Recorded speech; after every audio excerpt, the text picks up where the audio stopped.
White supremacy, ওর সাথে ধর্ম সেভাবে নাই, মূলত একটা রেশিয়াল সুপ্রিমেসি। ভারতে আবার ধর্মভিত্তিক ডানপন্থী রাজনীতি আছে, হিন্দুত্ববাদী। আমাদের এখানে ধর্মভিত্তিক ডানপন্থী রাজনীতি, এবং ডানপন্থা কিন্তু একটা স্পেকট্রাম। ডানপন্থা একটা হার্ডকোর মনোলিথিক বিষয় না, অনেক রকম ডানপন্থা আছে। প্রাথমিকভাবে আমরা যদি ভাগ করি, সেটা হচ্ছে আমাদের কনস্টিটিউশনাল যে ফ্রেমওয়ার্ক সেটা মেনে রাজনীতি করে এরকম কিছু দল আছে যারা নির্বাচনে যায়, ভোট করে।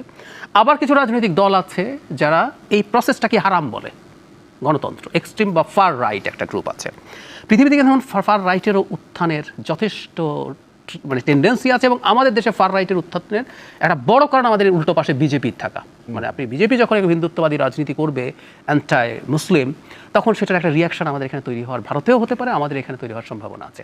এখন ডানপন্থা যদি কনস্টিটিউশনাল ডানপন্থা হয়, দ্যাটস কোয়াইট ওকে, এটা থাকবে, এটা থাকে, এবং সে ভোটে আসবে, ভোট থেকে যাবে।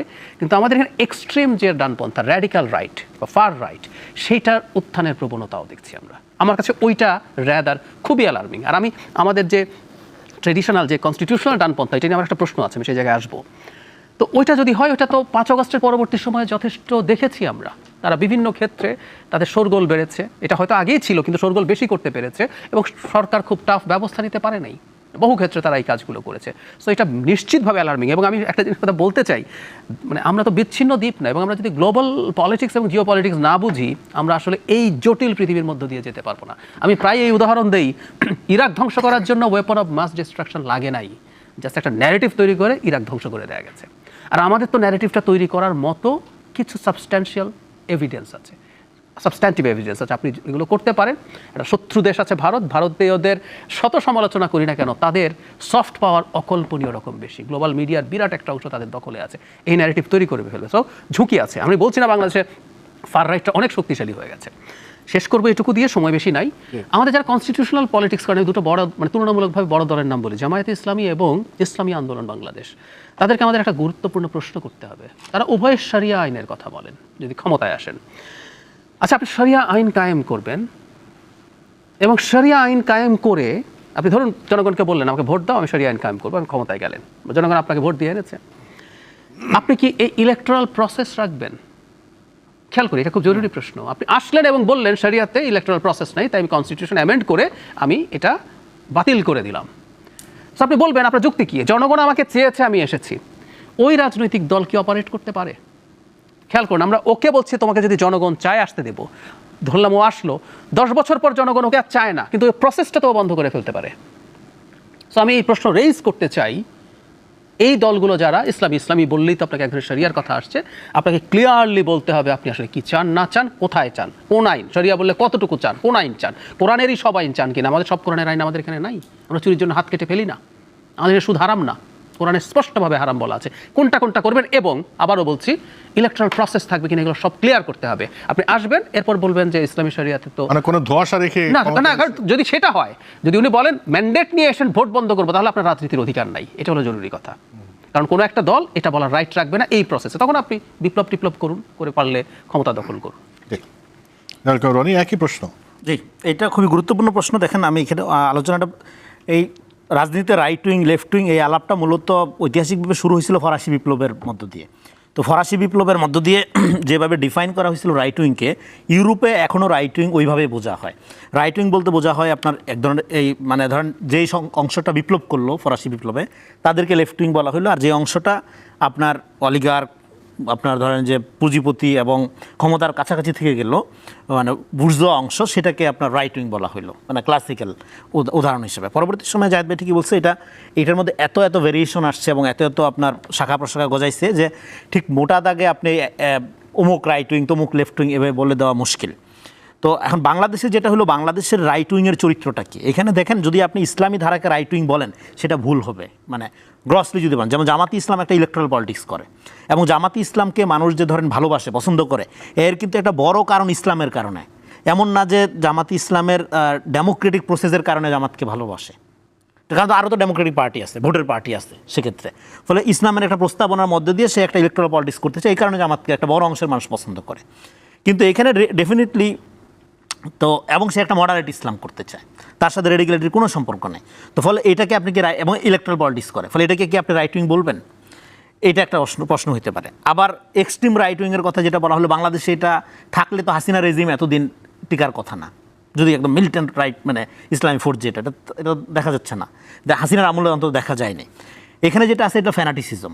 এবার এই ফ্যানাটিসিজমটাকে আপনি যদি রাইট উইং বলেন, সেটা কি আপনি বলতে পারবেন কি, একটু চিন্তা করতে হবে। এবং এই ফ্যানাটিসিজম কারা তৈরি করছে, এই ফ্যানাটিসিজমকে যদি আপনি রাইট উইং বলেন, তর্কের হাতে ধরে নিলাম যেটা একটা রাইট উইং আপনি বলতেছেন, তাহলে এই right wing driven by left wing, এখানে লেফট বুদ্ধিজীবী যারা তথাকথিত আপনার ধরেন যে আপনার আরবান সাধু টাধু যারা, হ্যাঁ, যাদের বিভিন্ন বেশভূষা দেখে আপনি মনে করেন যে বিশাল দার্শনিক হাজির হয়েছে, জান্নাত থেকে পালাই আসছে মনে হবে দেখলে, এরাই তো এই ফ্যানাটিসিজমকে উস্কায় এখানে এই জায়গায় নিয়ে আসছে।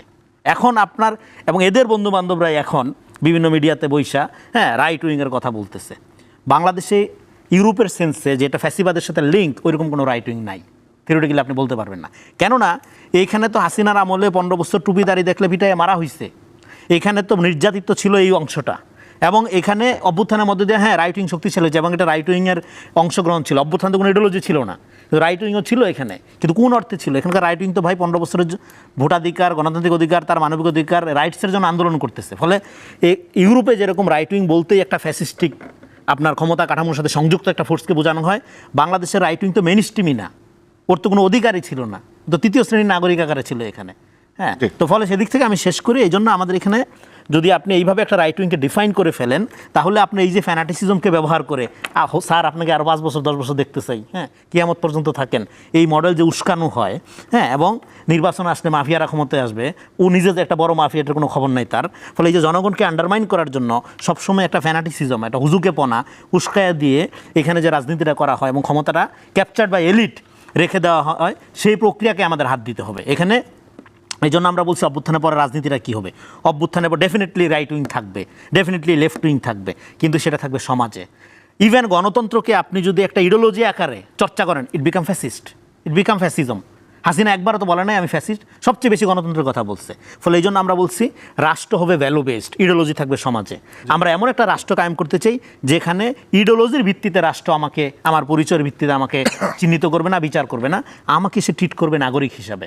এই জন্য আজকে আমরা যদি হরে ধরে রাইট উইংয়ের কথা এভাবে বলি, তাহলে আমাদের বুঝতে হবে যে আমাদের এই সমাজে যে একটা ফেথ ফ্রিডম ভিত্তিক রাষ্ট্র আপনার লাগবে। টুপিদারির কারণে আপনি কাউকে অসম্মানিত করতে পারেন। আবার কেউ ধরেন আপনার রবীন্দ্রসঙ্গীত করতে চায়, বা ধরেন তার যে তথাকথিত ট্রাইবাল বাঙালি সংস্কৃতি করে একটা ট্রাইব, পাহাড়ি একটা ট্রাইব, অন্য একটা ট্রাইব, এই ধরো বিভিন্ন ট্রাইবের সংস্কৃতিও আপনার থাকতে হবে, তাদের অধিকারও থাকতে হবে, কিন্তু আপনি কোনোটার সুপ্রিমেসি চর্চা করার সুযোগ, রেইনবো নেশন, রেইনবো নেশন, আপনার এটা যে জনগণকে আন্ডারমাইন করার জন্য সবসময় একটা ফ্যানাটিসিজম, একটা হুজুকেপনা উস্কায়া দিয়ে এখানে যে রাজনীতিটা করা হয় এবং ক্ষমতাটা ক্যাপচার্ড বাই এলিট রেখে দেওয়া হয়, সেই প্রক্রিয়াকে আমাদের হাত দিতে হবে এখানে।